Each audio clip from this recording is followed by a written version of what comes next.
I pulled into the unpaved driveway, my car tires crunching on the gravel, and cut the engine. The small triangle of land before me seemed unimpressive at first glance, just under an acre with patchy grass, a few scattered oak trees, and my grandfather Emmett's weathered wooden shed tucked near the back corner. The property formed an awkward wedge between pristine suburban backyards on one side and untamed countryside on the other. My inheritance. When the lawyer had called 3 weeks ago, I'd been surprised to learn Grandpa Emmett had left me anything at all. The old man had been a mystery even to family. Quiet, self-contained, with a hint of mischief in his eyes that never fully translated to his words. I hadn't expected to be in his will. He was very specific that this parcel go to you, Mr. Morgan, the lawyer had explained, along with whatever contents remain in the storage shed. I stepped out of my car and stretched, taking in the property more carefully. To my right stood Meadowbrook Estates, a cookie-cutter subdivision with identical two-story homes, each lawn cut to the same precise height. Their backyards butted up against my property line, separated by a mix of wooden privacy fences and decorative shrubs. Some homeowners had installed small gates that opened onto what was now my land, presumably with my grandfather's permission. I walked toward the shed, fishing the key from my pocket. The padlock was rusted but opened with a satisfying click. The door creaked as I pushed it open, releasing the musty smell of old paper and WD-40. Inside, the space was surprisingly orderly. Tools hung on pegboards, boxes were labeled in my grandfather's precise handwriting, and a small desk sat in the corner piled with folders and rolled papers. I pulled the chain on the overhead bulb, and yellow light washed over decades of accumulated possessions. I spent that first afternoon sorting through his things with no real purpose in mind. I wasn't even sure what I'd do with the land. Sell it, probably. As a software developer living in a downtown apartment 20 miles away, I had no immediate use for a weird triangle of land sandwiched between suburbia and farmland. That changed when I found the maps. They were in the bottom drawer of the metal desk. County records, property surveys, and utility diagrams dating back to the 1970s. Many had my grandfather's notes scribbled in the margins. I unrolled one particularly detailed map and found Emmett's handwriting. Remember, always know where the water flows. I didn't think much of it then. I gathered a few personal mementos, locked up the shed, and drove back to my apartment, leaving thoughts of the property behind me. Then, March 2020 happened. My tech firm announced a permanent remote work policy during the second month of COVID lockdowns. My one-bedroom apartment, once just a place to sleep between office hours and social outings, became my entire world.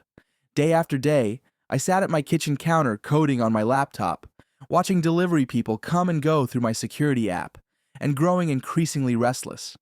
By May, I couldn't take it anymore. I remembered the triangle of land, open space, fresh air, and importantly, no neighbors above or below me banging on the walls when I turned up my music. The idea hit me on a Tuesday morning between Zoom calls. I could build a house there, something small and efficient, designed exactly how I wanted it. But building would take time, and I needed out of my apartment immediately. So I bought an RV, nothing fancy, just a 26-footer with enough amenities to live comfortably while overseeing construction. The following weekend, I parked it near the shed, spent a day setting up a temporary electrical hookup, and moved in my essentials. For the first time in months, I slept without hearing my neighbor's television through the walls. I hired an architect to design a modest modern home that would sit at the wide end of the triangle, facing away from the subdivision. Construction wouldn't begin for a few months, but I started clearing the building site myself, enjoying the physical work after months of sitting at a computer. 3 weeks into my new arrangement, I checked my mailbox, a rusty old thing attached to a post at the point where my driveway met the county road. Among the usual junk mail was an official-looking envelope with Meadowbrook Estates Homeowners Association printed in the corner. I opened it while walking back to my RV. Notice of violation, the letter announced in bold text. Non-conforming structures visible from community roadways. Recreational vehicles may not be parked on residential property for more than 72 hours without prior board approval. I laughed and tossed the letter onto my small dining table. My property wasn't part of their HOA. It predated the subdivision by decades. Grandpa had owned this land long before the developers had broken ground on Meadowbrook Estates. Whatever rules they had didn't apply to me. A week later, a second letter arrived, more stern than the first. I filed it with the first one, meaning to contact them eventually to clear up the misunderstanding. But work deadlines kept me busy. The third letter included mentions of fines and further action. On a sunny Saturday morning, as I measured out the foundation lines for my future home, a black Lexus SUV pulled into my driveway. A man in his early 50s climbed out, dressed in pressed khakis and a baby blue polo shirt tucked in so tightly it looked uncomfortable. His salt and pepper hair was perfectly styled, and when he walked toward me, I noticed his gleaming leather boots. Italian, expensive, with a distinctive pattern on the soles. "Mr. Morgan," he called, not waiting for confirmation before continuing. "Rick Stevens, president of the Meadowbrook Estates Homeowners Association." I put down my measuring tape. "What can I do for you, Mr. Stevens?" He stopped a few feet away, eyes scanning my property with obvious disapproval before settling on my RV. "We've sent several notices regarding violations of our community standards," he said. "Your recreational vehicle is not permitted to be parked here long term, and frankly, it's an eyesore for the residents whose homes face this direction." I took a breath. "My property isn't part of your HOA, Mr. Stevens. It never has been." His smile didn't reach his eyes. "Perhaps there's been a misunderstanding. Meadowbrook Estates has certain aesthetic standards we maintain to protect property values.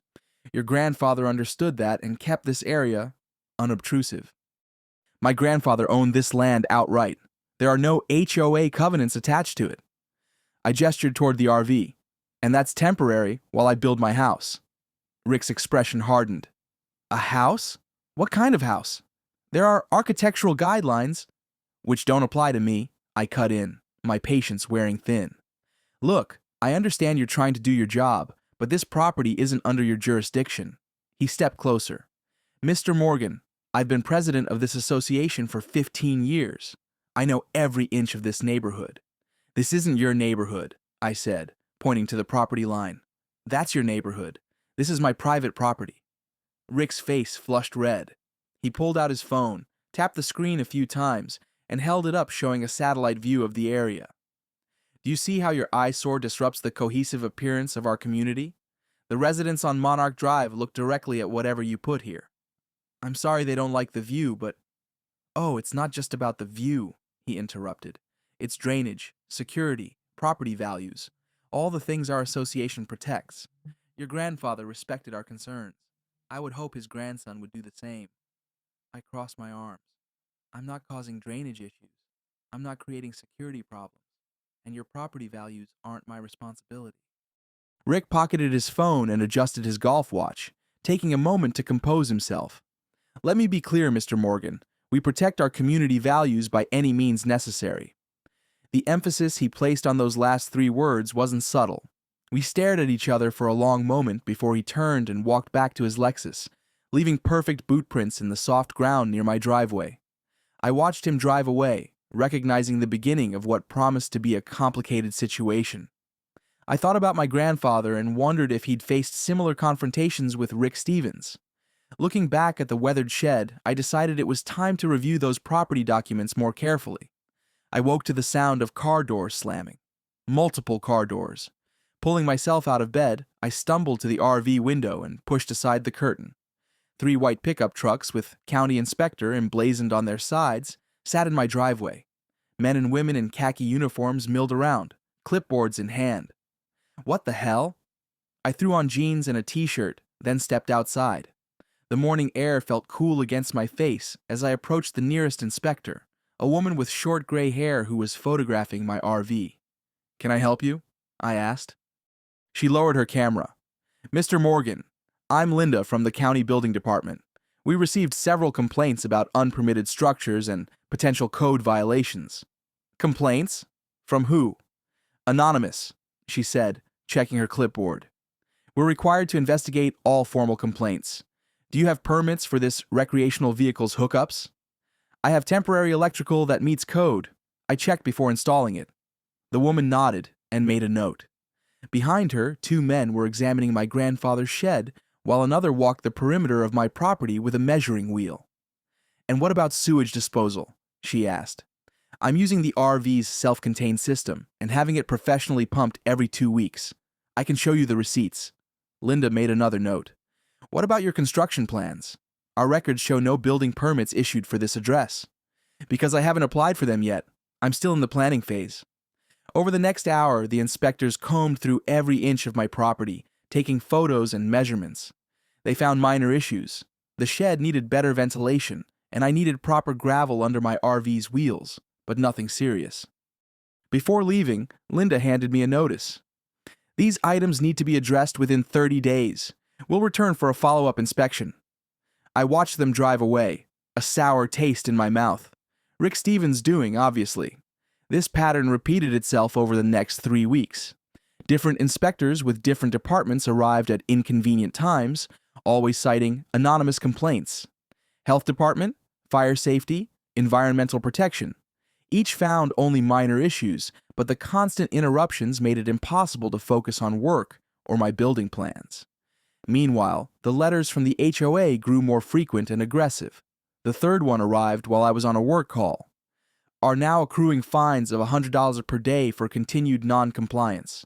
If these violations are not corrected within 7 days, the association will pursue legal remedies, including, but not limited to..." I crumpled it into a ball and tossed it onto the growing pile of HOA notices on my counter. The neighbors had changed too. At first, they just slowed down when driving past my property, their eyes lingering too long on my RV or the building stakes I'd placed for my foundation. Then came the whispers. I'd wave at people walking their dogs along the road, and they'd quickly look away, picking up their pace. One morning, I found a flyer tucked under my windshield wiper. "Community standards protect everyone's investment," it proclaimed in the bold letters, with a photograph of a rundown property as a cautionary example. I recognized the design from the Meadowbrook Estates website. That afternoon, my phone rang with an unfamiliar number. "Mr. Morgan, this is Sandra Wilson from Safeguard Insurance. We've received multiple reports regarding potential hazards on your property." I pinched the bridge of my nose. "Let me guess. Anonymous reports?" "I'm not at liberty to discuss the source. However, these complaints could affect your policy coverage. We'll need to send an adjuster." "Fine," I said. "Whatever." After ending the call, I sat at my small dining table and stared at the pile of intimidating letters. This was getting ridiculous. Rick Stevens was escalating things, pulling every string he could to make my life difficult. I remembered the property documents I'd found in my grandfather's desk.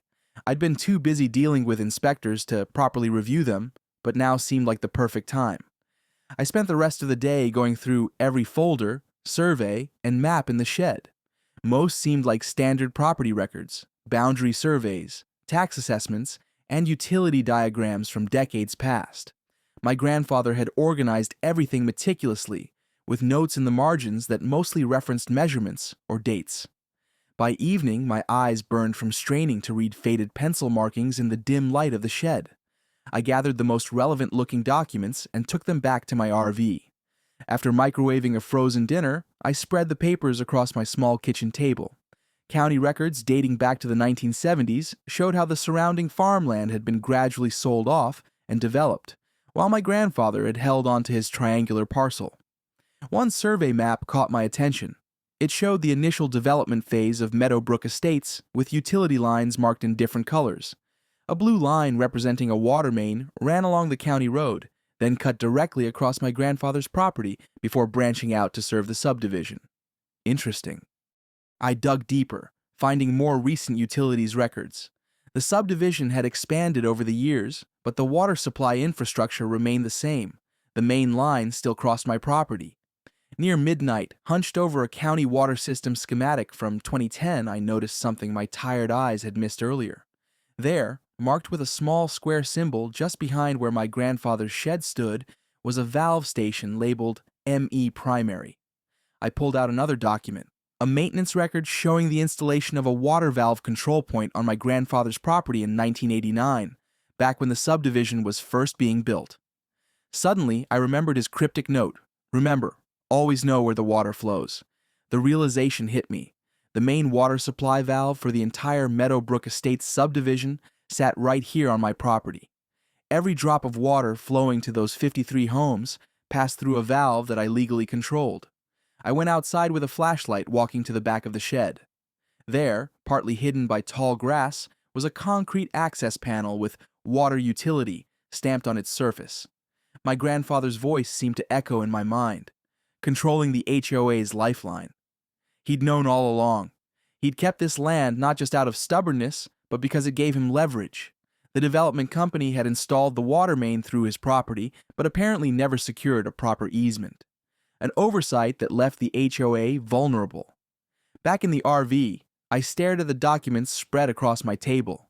This was powerful information, a nuclear option I could use against Rick Stevens and his HOA harassment campaign. But did I want to go that far? Cutting off water to an entire neighborhood felt extreme, even with the provocation I'd faced. No, I decided to keep this knowledge in reserve. Maybe the inspections would stop. Maybe Rick would grow tired of his campaign against me. Despite everything, I wanted to be reasonable. That restraint lasted exactly 4 days. On Saturday morning, I drove to the grocery store, filling my cart with enough supplies to last the week. The trip took longer than expected. The store had rearranged its aisles, and I spent 20 minutes hunting for pasta sauce. When I returned home, I knew something was wrong before I even turned into my driveway. The garden area I'd started next to the RV, just tomatoes and peppers in raised beds, had been reduced to a jumble of broken wood and scattered soil. I parked and jumped out, surveying the destruction.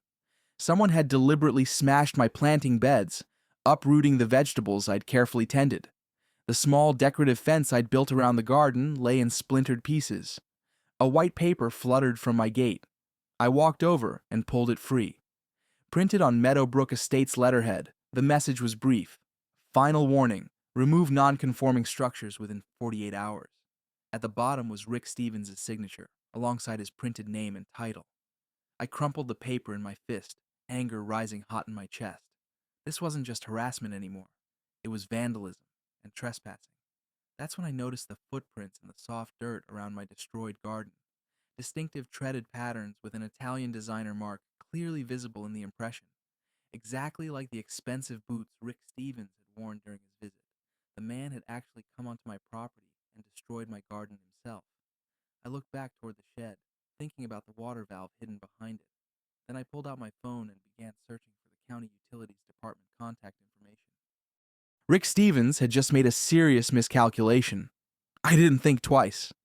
I pulled out my phone and called the county utilities department, fingers jabbing at the screen while my eyes kept returning to those distinctive boot prints in the soil. After navigating a tortuous automated menu and spending 15 minutes on hold, a woman finally answered. "County Utilities, this is Denise. How can I assist you today?" I explained the situation as calmly as possible. "I need to schedule an inspection and service for a water main valve located on my property. I'm the landowner, and I'm concerned about its maintenance status. Can I have your name and the property address?" I provided my details, adding, "I inherited this land from my grandfather, Emmett Morgan." The sound of keyboard clicking came through the line. "Yes, I see the property. And there is indeed a water valve control point marked on our system map. It appears to service the Meadowbrook Estates subdivision." "That's correct," I said, walking back toward the concrete access panel behind the shed. "From these records, it looks like it hasn't been inspected in quite some time. As the property owner, I'm concerned about potential liability. We could schedule our maintenance team to come out next week. Actually, I'd prefer to hire a licensed contractor for this inspection immediately." I cut in. "Do I have the legal right to do so as the property owner?" More typing, followed by a pause. "The valve is located on your private property, so yes, you do have that right. We'll just need documentation of any work performed for our records." "Absolutely." I ended the call and immediately searched for plumbers, finding a highly rated company called Reliable Plumbing and Water Systems. They had an emergency services option, and within 10 minutes, I'd scheduled a plumber to arrive first thing tomorrow morning. That night, I spread my grandfather's documents across my small table again, studying them with new purpose. Every utility diagram, every property survey confirmed the same thing. There was no registered easement giving Meadowbrook Estates the right to run their water main through my property. The developers had cut corners, perhaps with my grandfather's verbal permission, but without securing the proper legal documentation. I barely slept. By morning, my anger had crystallized into determination. Frank from Reliable Plumbing arrived at 8 sharp, a stocky man with graying temples and calloused hands who radiated competence. "So you want me to inspect this main valve?" he asked after I'd explained the situation. "Yes, and I have questions about the legal status of this water line." I led him to the concrete access panel behind the shed. Frank examined it carefully, then consulted the county plans I'd found in my grandfather's files. After 30 minutes of inspection, measurements, and checking his own reference materials on his tablet, he confirmed my suspicions. "There's no recorded easement for this line," he said, wiping his hands on a rag. "That's unusual. Typically, when a water main crosses private property, the utility company or developer secures a formal easement that's registered with the county." "What does that mean legally?" "It means you have every right to control access to this valve. You own the property it sits on." He glanced up from his clipboard. "Are you having issues with the HOA? I've worked in Meadowbrook before. Their president can be—" He paused, choosing his words carefully. "Challenging to work with." I gestured toward my demolished garden. "You could say that." Frank nodded knowingly. "Would you like me to temporarily shut off the valve for a complete inspection? It's standard procedure when checking for leaks or potential failures in the system." I considered the implications. This was my leverage, my way to fight back against Rick's vandalism and harassment. "How long would a standard inspection take?" "Usually 4 to 6 hours minimum. I'd need to check pressure differentials, valve integrity, possible corrosion." "Let's do it," I said. Frank worked methodically, closing the valve and documenting every step with photos and notes. Before leaving, he handed me an official inspection report. "Water's off. I've noted that the system requires additional testing that may take 24 to 48 hours. Completely legitimate from a technical standpoint." He gave me a knowing look. "Call me when you want it turned back on." By noon, my phone began lighting up with notifications from the neighborhood messaging app I'd reluctantly joined when I moved in. The first few messages were questions. "Anyone else having water pressure issues? Is there a water main break somewhere?" Within the hour, the community chat exploded. "No water at all on Monarch Circle." "Called county. They say it's a valve inspection on private property." "My kids can't shower. What is going on? Someone find Stevens and tell him to fix this now." I sat in my RV watching the digital meltdown, feeling a cold satisfaction. After installing security cameras to cover both my garden area and the access road to my property, I simply waited. At 3:17 p.m., Rick Stevens' black Lexus SUV came barreling down my gravel driveway, throwing dust clouds in its wake. He barely put it in park before leaping out, his face an alarming shade of crimson. Those same Italian leather boots stomped toward my RV. He pounded on my door hard enough to make the whole vehicle shake. "Morgan, open this door immediately." I took my time, counting to 10 before pulling the door open and looking down at him from my elevated position. "Mr. Stevens, what brings you here? Turn the water back on. Now." His voice trembled with barely controlled rage. "I'm not sure what you mean," I said calmly. "I'm simply exercising my rights as a property owner to maintain utilities on my land. The valve needed inspection." "This is illegal. It's extortion." Spittle flew from his mouth. "No, Rick. Illegal would be trespassing on someone's property and destroying their garden." I held up my phone, showing a clear image of him smashing my raised beds. My security camera had captured everything, including a perfect shot of his face and those distinctive boots. "Like this."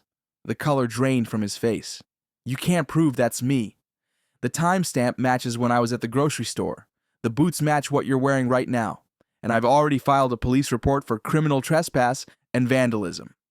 The association will sue you into oblivion," he threatened, recovering slightly. "You can't block access to critical infrastructure." "Actually, I can." I reached behind me and picked up the folder of documents. "There's no easement recorded for this water line. None. The developer never secured the legal right to run water through my property. My grandfather either didn't know or, more likely, kept that information to himself as insurance against exactly this kind of harassment." I handed him copies of the county records and the plumber's report. "I've consulted with an attorney. Without an easement, I'm within my rights to control access to utilities on my property." Rick flipped through the papers, his hands shaking. When he looked up, his eyes were wild. You turn that water back on or what? You'll destroy more of my property, send more inspectors, cancel my insurance? I stepped down from the RV, facing him directly. Here are your options, Rick. 1. The HOA compensates me for the damage to my property and agrees to stop the harassment. 2. You personally issue a public apology for the vandalism and resign from the board. Or 3. Meadowbrook Estates continues without water service while we let the courts sort this out over the next several months. He stared at me, speechless. I recommend option 1 or 2, I added. Much faster than litigation. The board would never agree to... Then call an emergency meeting. Tonight. I'll be happy to present all of this evidence to your neighbors. I gestured to his idling Lexus. I believe you're blocking my driveway. Rick stormed back to his SUV, nearly tripping in his haste. As he pulled away, I noticed his hands gripping the steering wheel so tightly his knuckles had turned white. 3 hours later, my phone buzzed with a notification from the Meadowbrook Estates app. Emergency HOA meeting, 7 p.m., clubhouse. All residents required to attend. I arrived 10 minutes early, parking my car at the far end of the lot. The clubhouse was already packed, with people standing against the walls. The mood was tense, with residents whispering among themselves and shooting occasional glances my way as I found a seat in the back row. Rick sat at the head table with the other board members, his usual confident posture notably absent. A thin man I recognized as Vincent Harlow, the HOA vice president, leaned over to whisper something in Rick's ear, but Rick shook his head sharply. At exactly 7, Rick called the meeting to order.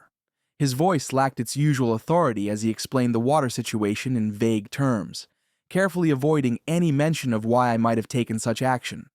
When he finished, a woman in the front row stood up. So this is about the Morgan property?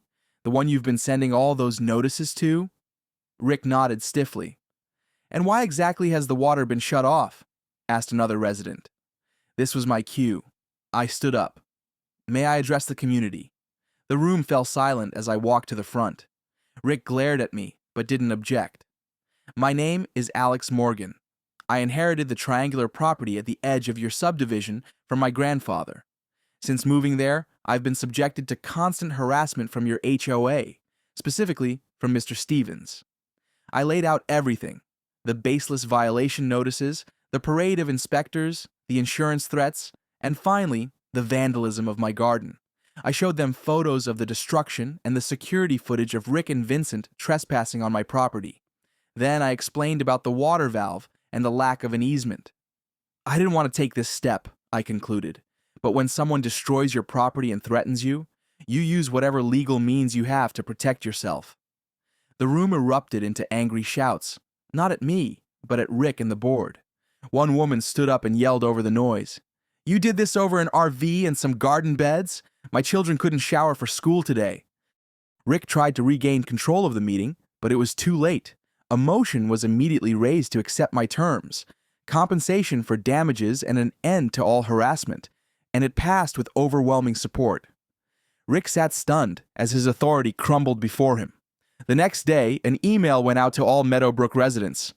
Effective immediately, Richard Stevens has resigned as president of the Meadowbrook Estates Homeowners Association. Vice President Vincent Harlow has also resigned. Board member Caroline Fairchild will serve as interim president until elections can be held. That afternoon, the water came back on after I called Frank to complete his inspection and reopen the valve. 2 weeks later, I heard a car coming up my driveway. I'd been working on rebuilding my garden beds, and I straightened up as a modest silver sedan parked nearby. A woman in her mid-40s with auburn hair stepped out, carrying a folder. Mr. Morgan, I'm Carol Fairchild, the new board president at Meadowbrook. She extended her hand, which I shook after wiping soil from my palm. I was hoping we could talk. Her approach was night and day from Rick's. She apologized sincerely for the inexcusable behavior of the previous board, then got down to business.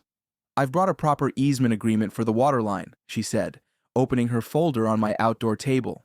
The association is prepared to compensate you for the damage to your property, plus cover a portion of your annual property taxes in exchange for the easement rights. I reviewed the document carefully. The terms were fair. More than fair, actually. The tax contribution would save me nearly $2,000 a year. This looks reasonable, I said, but I'd like to add one provision. What did you have in mind? A clause requiring third-party arbitration for any future disputes between myself and the HOA. I want to make sure what happened with Stevens can never happen again, even after you're no longer president. Carol nodded. That's completely reasonable. Our attorney can add that language and have the revised agreement to you tomorrow. The next day, I signed the paperwork. The water continued to flow to Meadowbrook Estates. I received a check for the garden damage, and the harassment stopped completely. A week later, I was surprised to see Carol's car coming up my driveway again. This time, she carried a small plant. A housewarming gift, she said, handing me a potted tomato seedling. I heard you're rebuilding your garden. Thanks, I said, genuinely touched by the gesture. The board approved your house plans, by the way, she added. Not that you needed our approval, but I wanted you to know there won't be any issues from our end when construction begins. As she drove away, I looked at the seedling in my hands, then at the wooden stakes marking my future home's foundation. For the first time since moving to my grandfather's land, I felt like I might actually belong here. I planted the tomato in my newly rebuilt garden bed, right where the old one had stood. My grandfather would have appreciated the symmetry and the leverage I'd found in his carefully preserved documents.